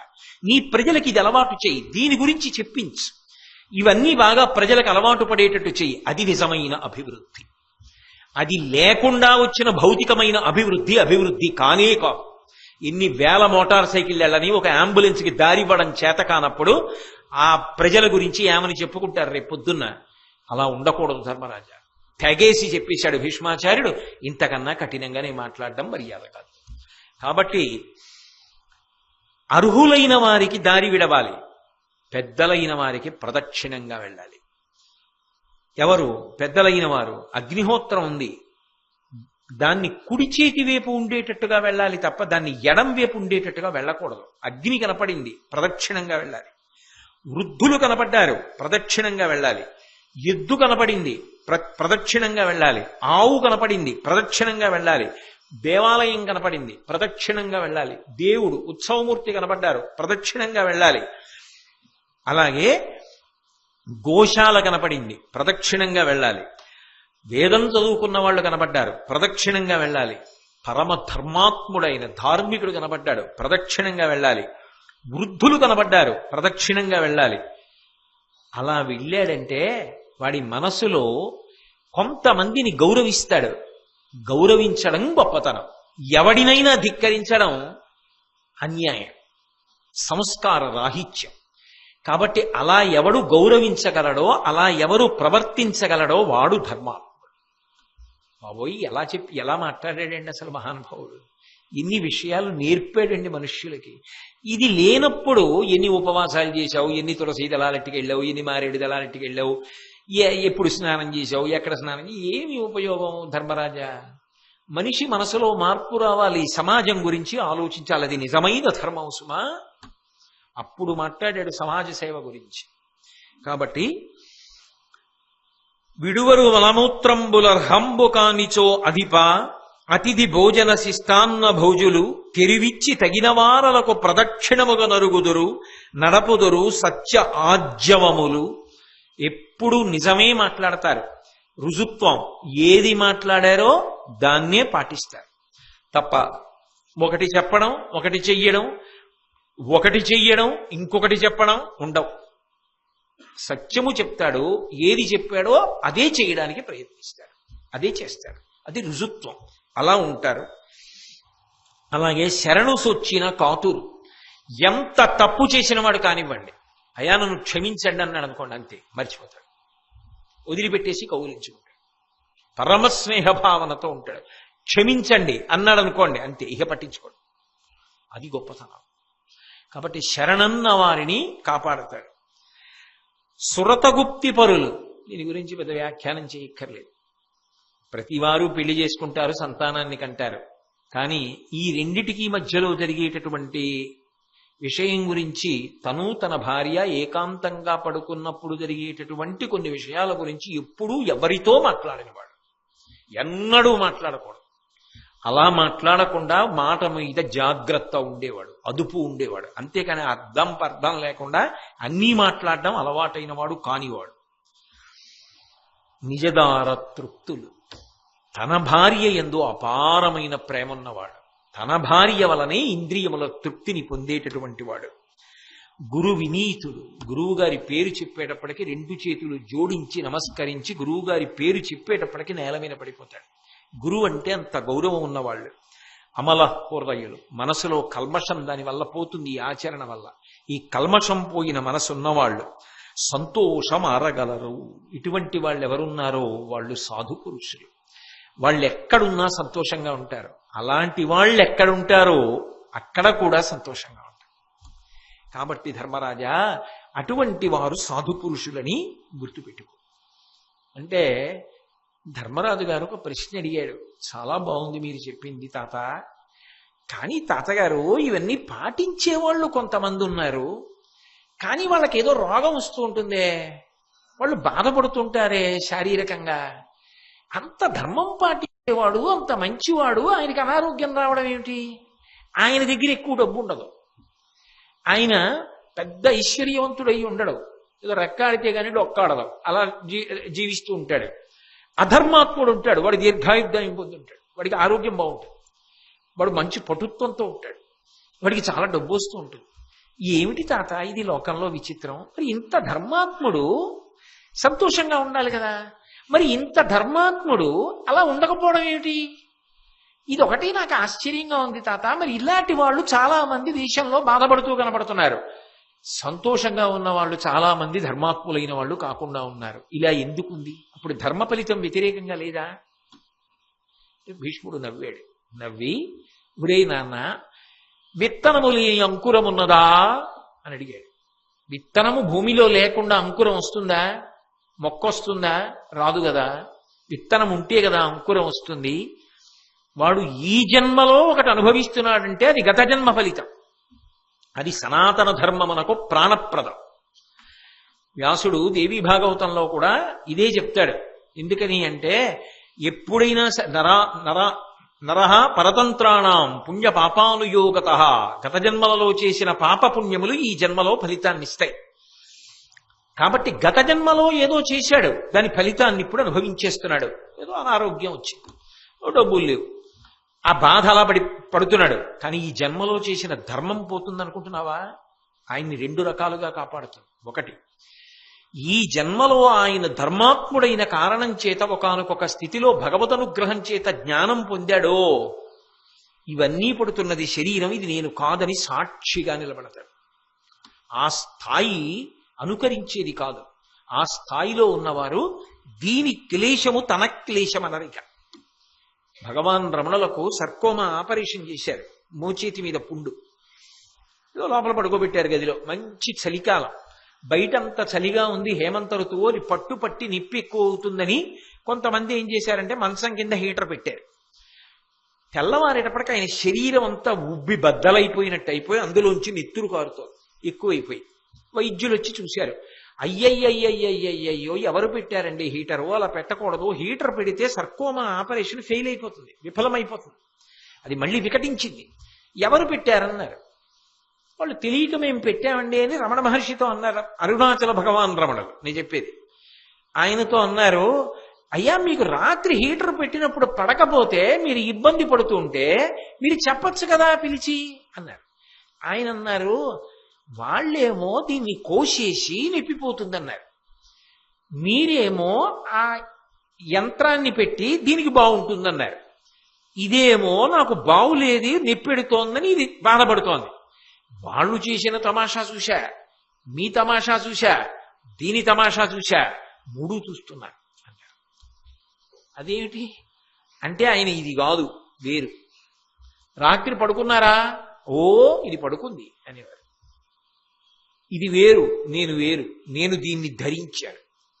అందుకే మృత్యు సమయమునందు కూడా పరమ సంతోషాన్ని ప్రకటించి, అమ్మయ్య ఇందులోంచి విడుదల పొందుతున్నానని ప్రాణవాయువు తెస్తుంటే వద్దని చెప్పి వదిలిపెట్టారు. భీష్ముడు అలాగే వదిలిపెట్టాడు. అంటే ప్రాణవాయువు తెస్తున్నాడని కాదు, మాఘమాసం వచ్చేసింది కాబట్టి. అలా జ్ఞానమునకు వెళ్ళిపోతాడనుకోండి, అప్పుడు శరీర బాధకి సాక్షి. రామకృష్ణ పరమహంసకి వచ్చింది రాచపుండు, సాక్షి. వివేకానందుడు శరీరాన్ని సాక్షిగా వదిలిపెట్టేశాడు. మహాత్ములైనటువంటి వారు తమ అనారోగ్యానికి, తమ బాధలకు తాము సాక్షిగా ఉండి దానితో తాదాత్మ్యత చెందకుండా ఇది బాధపడుతోంది అని గమనించి చిట్ట చివర ఇది పడిపోతున్నప్పుడు కూడా ఇది పడిపోతోందని తాము సాక్షిగా ఉండిపోతారు. ధర్మానుష్ఠాన బలము చేత జ్ఞానము కలిగి పునరావృత్తి రహిత శాశ్వత శివ సాయుధ్య స్థితిని పొందేస్తారు. అలా అవచ్చు. లేదా గత జన్మలలో చేసిన పాపపుణ్యముల వలన ఈ జన్మలో కష్టపడినా ఈ జన్మలో చేసిన ధర్మం మాత్రం పోదు, వచ్చే జన్మలో కాపాడుతుంది. ఎందుకో తెలుసా ధర్మరాజా, ఏముందయా జీవితం, కొంతకాలం ఉంటాడు, వదిలిపెట్టాలిగా. సుఖపడినట్టుగా కనపడుతున్నవాడు ఉన్నాడే, వాడు ఇప్పుడు వదిలిపెట్టిన తర్వాత బాధ వాడికి అప్పుడు మొదలవుతుంది. వీడికి బాధ పూర్తయి సుఖం మొదలవుతుంది. కాబట్టి నేను నీకు ఒక మాట చెప్తాను చూడు. సాధులిందియ విభ్రాంతి సంహరింతురు, అఘము తెలిసి ప్రాయశ్చిత్తమాచరింతురు, అప్రకాశంబుగా ధర్మమాచరింతురు, అఖిల భూత దయాళుత్వం అరగలరు. సాధు పురుషులైన వాళ్ళు ఎప్పుడూ కూడా ఇంద్రియముల యొక్క విశృంఖలత్వాన్ని అరికడతారు. అలాగే పాపకర్మలేవి తెలుసుకుని ఆ పాపకర్మలు చెయ్యకుండా ఉంటారు. తాము ఏదైనా మంచి పనులు చేస్తే దాన్ని చాలా రహస్యంగా ఉంచుతారు. అడగక ముందే దానిని చెప్పరు, అడిగిన తరువాత చెప్పవలసి వస్తే తప్పకపోతేనే చెప్తారంతే. అంతేకాని అసలు తాము చేస్తున్న మంచి పనిని తాము చెప్పరు. అన్ని ప్రాణుల పట్ల విశేషమైనటువంటి దయతో ప్రేమతో ఉంటారు. నీకు ఒక మాట చెప్తాను. అటువంటి వారు, అటువంటి ధర్మాత్ములు అలగు తపములు తొలుమేన కలిగెనేని విధికి కొనువచ్చునన్నరు విపుల భోగములు, పురాకృత వృద్ధ సేవల ఫలించు బుద్ధి కలిమియు విద్యల బొలుచుటయును. ఒక జన్మలో వాడు పెద్దల్ని సేవించాడు, గురువుగారిని సేవించాడు, తల్లిని సేవించాడు, తండ్రిని సేవించాడు, సమాజంలో పెద్దల్ని సేవించాడు, ఎంతో గౌరవంతో బ్రతికాడు పెద్దల పట్ల. వాడు తర్వాత జన్మలో ఏది పొందుతాడో తెలుసా? గొప్ప విద్యావంతుడవుతాడు. ఒకసారి వింటే వచ్చేస్తుంది, ఒకసారి చూస్తే వచ్చేస్తుంది. వాడు అంత గొప్ప ప్రజ్ఞాశాలి అవుతాడు. ఎక్కడి నుంచి వచ్చాయో తెలివితేటలు. అందరికీ అలా ఎందుకు ఉండదు? ఒకే తల్లి కడుపున కవల పిల్లలు ఒకే సమయంలో పుట్టినా ఒకడికి ఉన్న తెలివితేటలు రెండో వాళ్ళకు ఉండవు. ఎందుకు ఉండవు అంటే వాడు జీవుడు గత జన్మలలో ఏది చేశాడో దాని వలన అది ప్రాప్తిస్తుంది. పెద్దల సేవ వలన వచ్చేటటువంటి ఫలితమేమి? అపారమైన తెలివితేటలు, విద్యావంతుడు అవుతాడు. అలాగే తొలిమేన అహింసారుచి కలిగిన దీర్ఘాయువందు కారణభూతంబులు భువరా, ఇవి ఈ గుణములు లేమియు కీడులకును మూలంబరయన్. అహింసా ప్రవృత్తితో ఎవ్వరినీ కూడా బాధ పెట్టకుండా ఉండాలి అనేటటువంటి ప్రయత్నంతో, ఎప్పుడూ ఎవరిని బాధ పెట్టకుండా ఉండడానికే ప్రయత్నం చేస్తూ అలాగే జీవితం అంతా నియమం పాటించిన వాడు ఎవరు ఉంటాడో వాడు తర్వాత జన్మలో అనారోగ్యం లేకుండా ఆరోగ్యంతో దీర్ఘాయుష్మంతుడు అవుతాడు. అహింసావ్రతం పాటించాడు గత జన్మలోని గుర్తేమి? ఈ జన్మలో దీర్ఘాయుష్మంతుడై ఆరోగ్యంతో ఉంటాడు. అందువలన వాడు ఈ జన్మలో తప్పులు చేస్తున్నా గత జన్మ ఫలితం వస్తోంది వాడికి. ఇప్పటి ఫలితం ఒకప్పుడు అనుభవిస్తాడు తర్వాత. కాబట్టి అది జన్మ పరంపరలలో చేసినటువంటి పాపపుణ్యముల యొక్క ఫలితములు సుఖదుఖములుగా వస్తున్నాయి. నీకు ఈ దుఃఖం వద్దనుకుంటే ఇప్పుడైనా ధర్మం చేయి. అంతేకాని ఇప్పుడు ధర్మాన్ని వదిలిపెడితే శాశ్వతంగా సుఖాన్ని ఉంచుకుంటానని మాత్రం అనలేవు, సాధ్యం కాదు. ధర్మమే శ్రీరామ రక్ష. అందుకే వినుము, దానంబు తపమును వృద్ధ సేవనము అహింసయు నియత కృత్యములు సర్వజనులకి మహాగుణములు మనమునందు దృఢముగా నిలిపి నడుపుము ధీరవర్యా. ధర్మరాజా, ఒక రాజుగా నీ ప్రధాన కర్తవ్యం ఏమిటో తెలుసా? ప్రజల బాగోగులు చూచుట అన్న మాటకు అర్థం ఏమిటో తెలుసా? ఇప్పుడు బాగుండడం కాదు, వాళ్ళు ఎప్పటికీ బాగుండేటట్టు చూడాలి అంటే రాజు ధర్మ ప్రచారమునకు పెద్దపీట వెయ్యాలి. వేసి దానం చెయ్యడం, తపస్సు చేయడం, పెద్దవాళ్ల సేవ చెయ్యడం, ప్రాణులను హింస పెట్టకపోవడం, మాటల చేత హింస, మనసులో హింస, చేతల చేత హింస చెయ్యకుండా ఉండడం, ఎవడు చెయ్యవలసిన పని వాడు చెయ్యడం, కర్తవ్యత, నిష్ఠ, ఇటువంటి మంచి గుణములు ప్రజలు స్వచ్ఛందంగా ఎవరికి వారు ఆచరించేటట్టుగా పూనిక కలిగేటట్టుగా ధర్మ ప్రచారం చెయ్యాలి. చేస్తే వాళ్ళు ఇక్కడా సుఖపడతారు. ఎందుకని? ధర్మావలంబనము చేత ఇక్కడ కష్టం వచ్చినా తట్టుకు నిలబడతారు. ఉత్తర జన్మల యందు ఇటువంటి బాధలు పొందరు. అది నిజంగా ప్రజల యొక్క బాగోగులు చూచుట. కాబట్టి ధర్మరాజా, అవి ప్రజల యందు దృఢముగా నిలబడేటట్టుగా ప్రయత్నం చెయ్యి అని చెప్పి, ధర్మరాజా ఇక ఉత్తరాయణ పుణ్యకాలం దగ్గరికి వచ్చేస్తోంది. నువ్వు ఎన్నో అడిగావు, నేను ఎన్నో చెప్పా. ఇక పైన ఉత్తరాయణ పుణ్యకాలం వచ్చాక రా. ఆ వచ్చేటప్పుడు నా అంత్యేష్టి సంస్కారానికి నేను వెళ్ళిపోతాను కాబట్టి, నేను వెళ్ళిపోతానంటే శరీరం వదిలిపెట్టేస్తాను కాబట్టి ఉత్తరాయణంలో, అప్పుడు నా శరీరాన్ని దహనం చేయడానికి కావలసిన సంభారములన్నీ పట్టుకుని అని పరోక్షంగా ఆజ్ఞాపించాడు. బహుశః నాకు తెలిసినంత వరకు వాంగ్మయంలో ఒక ఊరు వెళ్ళేవాడు ప్రయాణానికి పెట్టె సర్దుకున్నట్టు, ఏదో ఒక అవసరమైన వస్తువుని ఎవరినో తెమ్మన్నట్టు, తాను ప్రాణం ఉత్తరాయణంలో విడిచిపెట్టాలనుకున్నాడు కాబట్టి ఆ ముహూర్తానికి కావలసిన పదార్థాలన్నీ పట్టుకుని ధర్మరాజు గారిని ఆజ్ఞాపించి పంపి ప్రశాంతంగా అంపశయ్య మీద పడుకున్నవాడు భీష్మాచార్యుడు ఒక్కడే. ఉత్తరాయణ పుణ్యకాలం వచ్చింది, మాఘమాసం అష్టమి తిథి వచ్చింది. ధర్మరాజు గారు వచ్చాడు. వచ్చి ఒక మాట అన్నాడు, అనఘా వచ్చితి ధర్మనందనుడా ప్రణతి ఆచరించదా, నా పలుకు అవధరింపనవసరంబేని విను సమయంబు మార్చి అగ్ని మొదలుగా తేదగున అట్టివాని తెచ్చితి ఋత్విజుల్ వచ్చిరి హరియు నీ తనయుడు ధృతరాష్ట్రుడును సమస్త బంధులు కల మహీపతులు విప్రులు పౌరుజనులు ఏతించిరి సదయహృదయ వీరి చూడుము కొనువిచ్చినావుడు అన్న ఆ మహాత్ముండు అందర చూచి ఈ నృపాలు కేలు తెమల్చుచు మెలుచేసితి దైవయోగంబు కాదే నీ ఒదవుటరయా మనుజనాథ మాఘమాసంబు శుక్లపక్షంబు నామమున సంప్రమోద మావహిల్ల చేసెనని అభినందించి అతనికధిక హర్షమావహించే. ధర్మరాజు గారు మాఘమాసంలో ఉత్తరాయణ పుణ్యకాలంలో శుక్లపక్షంలో అష్టమి తిథి నాడు ఉత్తరాయణ పుణ్యకాలం వచ్చేసిందని తాతగారి దగ్గరికి వెళ్ళాడు. వెళ్ళి తాతగారి పాదములు పట్టి నమస్కారం చేసి ఆయన కళ్ళు తెరిచాడు. తాత, నువ్వు ఏ సమయం చెప్పావో సమయం ఆసన్నమైంది, నేను వచ్చాను, నేను ధర్మరాజుని. తాత, నాతో పాటు నువ్వు ఆరాధన చేసిన అగ్నిని తీసుకొచ్చాను నీ శరీరాన్ని అంత్యేష్టి సంస్కారం చేసి దహనం చేయడానికి. అలాగే ఈ అంత్యేష్టి సంస్కారం చేసినప్పుడు ఆ క్రియలు నిర్వహించడానికి కావలసిన ఋత్విక్కులందరూ వచ్చారు. శ్రీ మహావిష్ణు స్వరూపమైన కృష్ణ భగవానుడు వచ్చాడు. నీ కొడుకు ధృతరాష్ట్ర మహారాజు భార్యతో కలిసి వచ్చాడు. కుంతీదేవి వచ్చింది. నీ బంధువులందరూ వచ్చారు, రాజులందరూ వచ్చారు. వెళ్ళిపోయిన వాళ్ళు దుర్యోధనాదులు వెళ్ళిపోయారు. మిగిలిన వాళ్ళందరూ వచ్చి నిలబడ్డారు. ఒకవేళ నా మాట వినాలని నీకు అనిపిస్తే నా మాట విను. ఎంత మర్యాదగా మాట్లాడాడో చూడండి. ఒక్కసారి కన్ను విప్పి వాళ్ళందరినీ చూడాలని అనుకుంటున్నావా తాత అని అడిగాడు.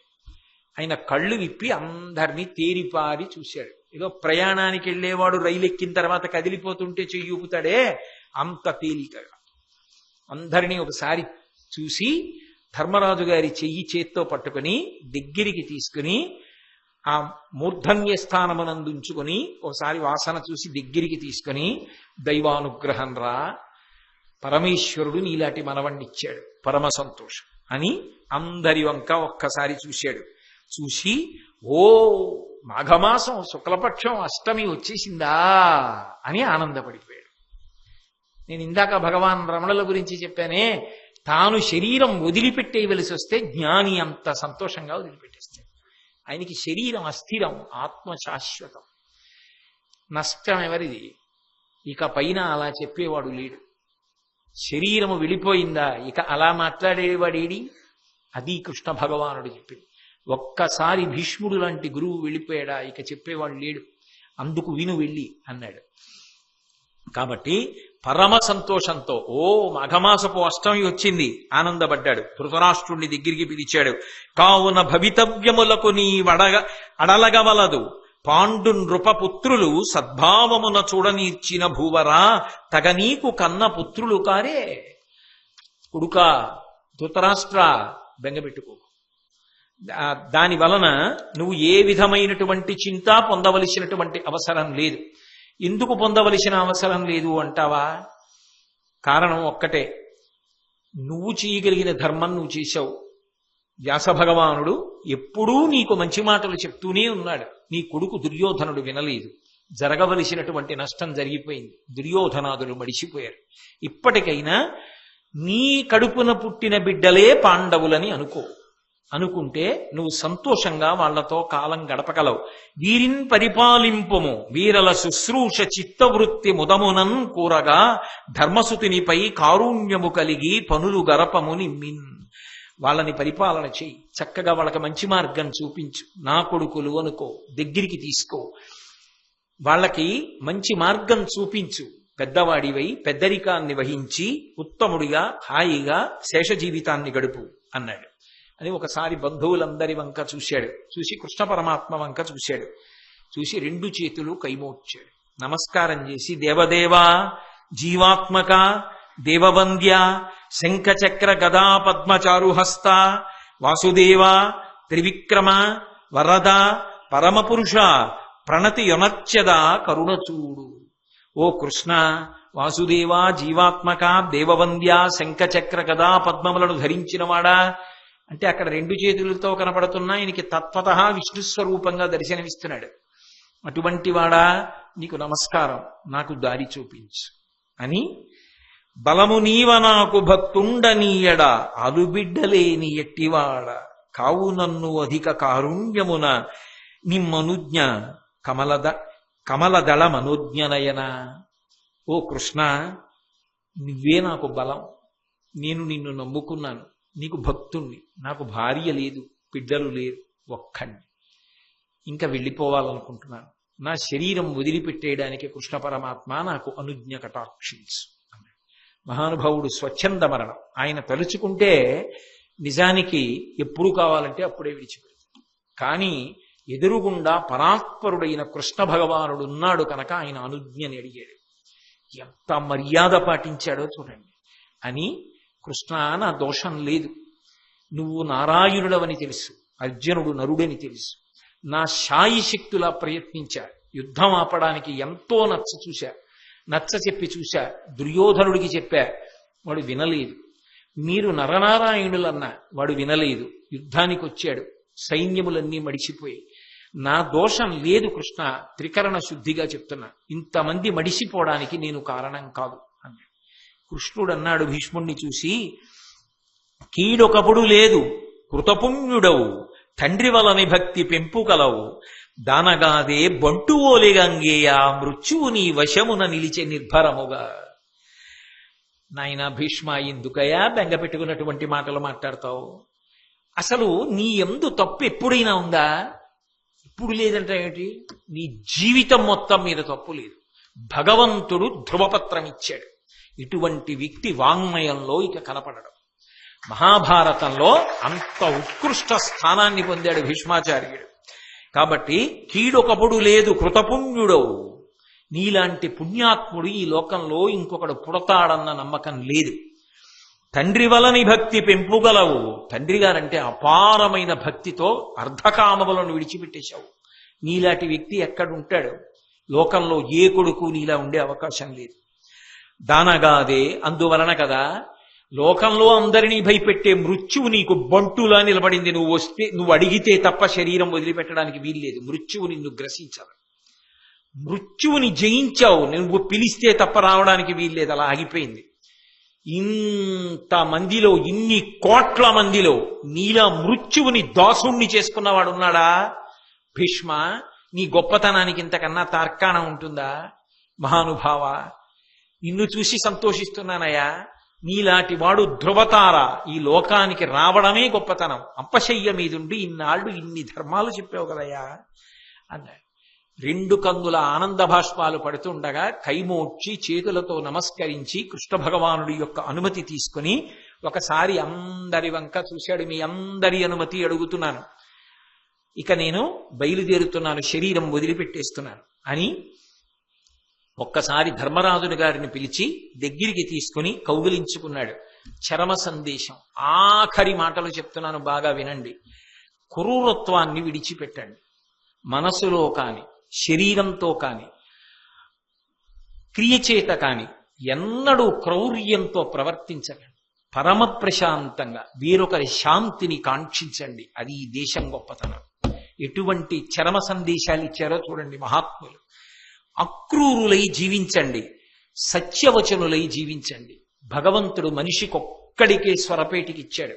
దాన్ని అబద్ధం అడ్డానికి వాడకండి, సత్యాన్ని పలకండి అని చెప్పి ధర్మరాజుని పిలిచిన ఆయన, బ్రాహ్మణులు పూజ్యులు, నేను యుద్ధం చేసి జయించి తెచ్చిన ధనరాశులున్నాయి, అవి తెప్పించని చెప్పి అంపశయ్య మీద కూర్చుని బ్రాహ్మణుణ్ణి పిలిచి ఆ బ్రాహ్మణులకందరికీ చిట్ట చివర దానాలు చేశాడు. చేసి కృష్ణ పరమాత్మకి చిట్ట చివరి నమస్కారం చేసి యోగ ధారణ చేశాడు. చేసి ప్రాణ అపాన వ్యాన ఉదాన సమానములనేటటువంటి 4 వాయువులు కదలకుండా వాటిని నిర్బంధించాడు. వాటిని నిరోధించినటువంటి కారణం చేత అవి మూర్ధస్థానములు చేరుకున్నాయి.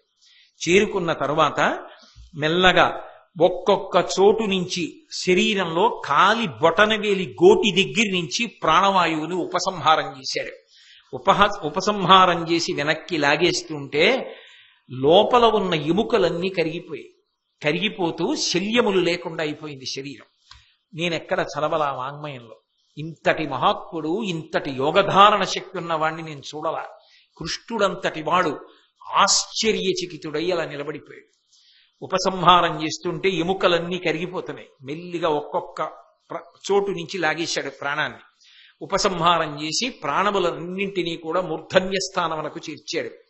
కపాలాన్ని భేదించుకుని ఒక గొప్ప జ్యోతి పైకి వెళ్ళిపోగానే అందరూ చూస్తూ నమస్కారాలు చేస్తున్నారు. అది అంతర్ధానమైపోయి వెళ్ళిపోయింది.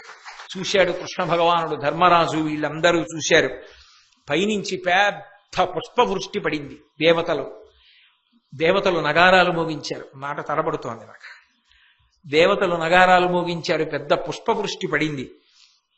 వెంటనే ధర్మరాజాదులు అగరు, చందనం అవన్నీ తీసుకొచ్చారు. చితి పేర్చారు చందనపు చెక్కలతోటి. అగరు ధూపం అన్నీ వేశారు.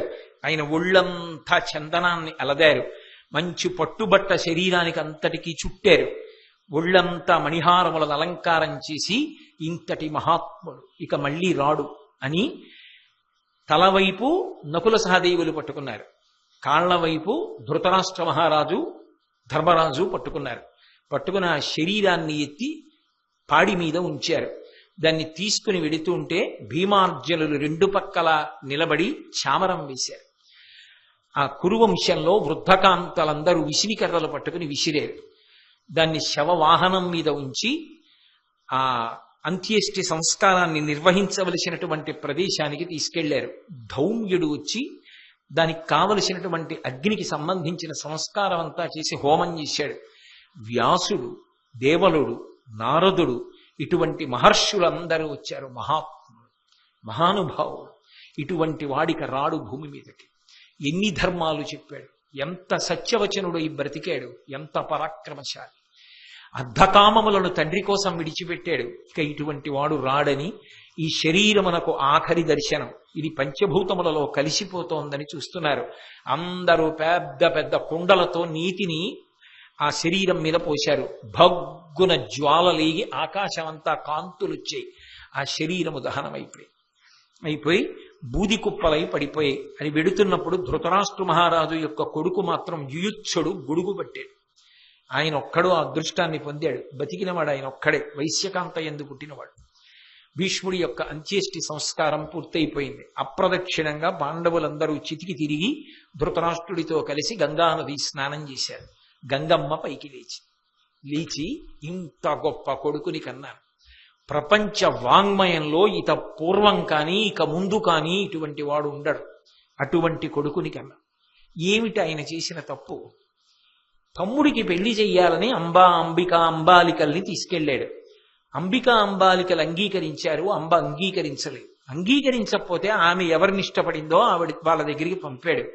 దానికోసం అంత పట్టుపట్టి అంత తపస్సు చేసి భీష్ముణ్ణి చంపుతానని వరం పొంది శిఖండి అయి యుద్ధంలో నిలబడి పడగొట్టింది ఒక ధర్మాత్ముణ్ణి. ఏం సాధించింది? అదే కీర్తి? అదే నా కొడుకుని పడగొట్టడం? ఇటువంటి కొడుకు పడిపోయినా నేను బ్రతికున్నానని ఆక్రోశించింది. అప్పుడు వేదవ్యాసుడు వచ్చి ఊరార్చాడు. ఆ మహాత్ముడికి అంత్యేష్టి సంస్కారం చేశారు. ఇప్పటికీ కూడా బహుశః ఇన్ని కావ్యాలున్నా, ఇన్ని పురాణాలున్నా మనుష్య జాతి భీష్ముడికి ఇచ్చిన గౌరవాన్ని మాత్రం ఇంకెవ్వరికి ఇవ్వదు. ఎందుకని అంటే మాఘే మాసి సితాష్టమ్యాం సతిలం భీష్మతర్పణం శ్రాద్ధంచయే నరాహ కుర్యు తే స్యు సంతతి భాగినః. ఇప్పటికీ మాఘమాసంలో శుక్లపక్షంలో అష్టమి తిథి నాడు నువ్వులతో కలిపి తండ్రి తల్లి ఉన్నా కూడా ప్రతి వాళ్ళు భీష్ముడికి తర్పణ ఇస్తారు. అంతేకాదు సంతతి లేని వాళ్ళు భీష్ముడికి తద్దినం పెడితే సంతతి కలుగుతుంది. శుక్లాష్టమ్యాంతు మాఘస్య దద్యాత్ భీష్మాయయో జలం సంవత్సర కృతం పాపం తక్షణాత్ దేవనశ్యతి.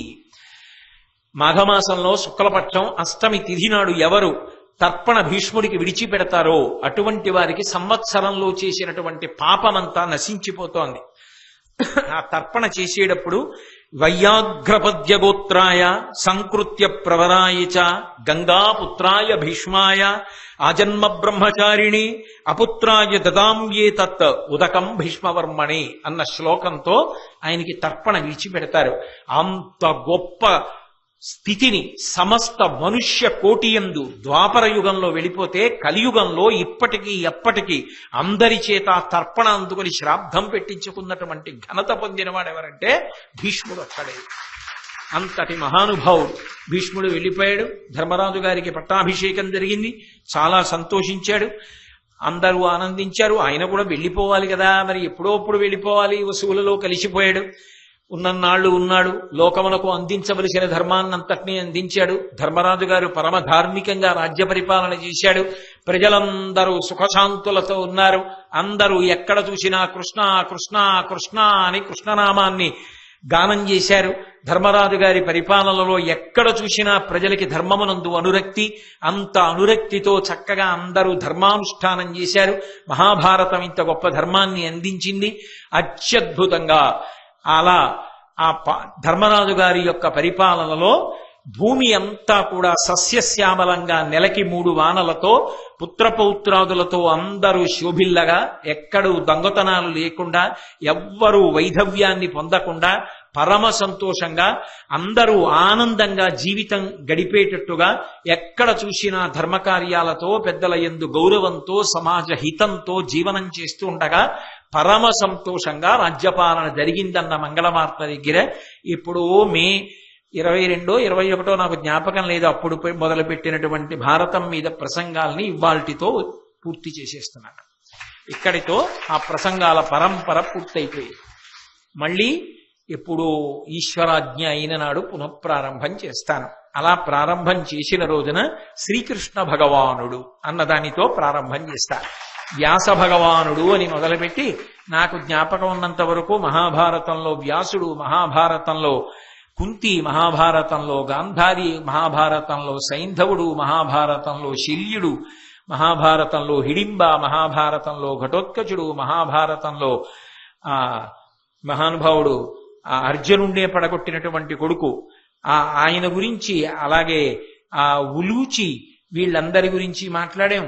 ఆ తర్వాత మహాభారతంలో అసలైన వాడు విదురుడు, ఆయన చెప్పినటువంటి నీతి గురించి, ఆ విదురుడి తర్వాత మహాభారతంలో ద్రోణాచార్యుల వారు, తర్వాత మహాభారతంలో భీష్మాచార్యుల వారు. ఇన్ని విశేషాలు 18 పర్వాలు పరిశీలిస్తూ చెప్పడం అంటే అది నా గొప్ప కాదు. కృష్ణ భగవానుడి అనుగ్రహం చేత ఏదో నా చేత భగవంతుడు మాట్లాడించినంతా మాట్లాడాను. మీ అందరూ ఇంత కాలమైనా, వానైనా, ఎండైనా అంత భక్తితో, అంత ప్రేమతో, అంత ధర్మానురక్తితో ఇంతకాలం నుంచి ఈ ప్రసంగాలకు వచ్చి ఆదరభావంతో విన్నందుకు మీ అందరికీ హృదయపూర్వకమైన కృతజ్ఞతలను ఆవిష్కరిస్తున్నాను. మళ్ళీ ఏ డిసెంబర్లోనో ఎప్పుడో మళ్ళీ భగవదాజ్ఞ ఎప్పుడైతే అప్పుడు మహాభారతం మీద ప్రసంగాలు ప్రారంభం చేస్తాను. మీరు అలాగే కూర్చుంటే నేను మంగళం చెప్పి రేపు జరగబోయే శ్రీకృష్ణాష్టమి ఉత్సవ వేడుకల గురించి ఒక ప్రకటన చేస్తాను. మంగళాశాసనపరై మదాచార్య పురోగమై సర్వైశ్చ పూర్వైరాచార్యై సత్కృతాయాస్తు మంగళం. మంగళం కోసలేంద్రాయ మహనీయ గుణాత్మనే చక్రవర్తి తనూజాయ సర్వభౌమాయ మంగళం. ఉమాకాంతాయ కాంతాయ కామితార్థప్రదాయినే శ్రీగిరీశాయ దేవాయ మలినాథాయ మంగళం. సర్వం శ్రీ ఉమామహేశ్వర పరబ్రహ్మార్పణమస్తు. స్వస్తి.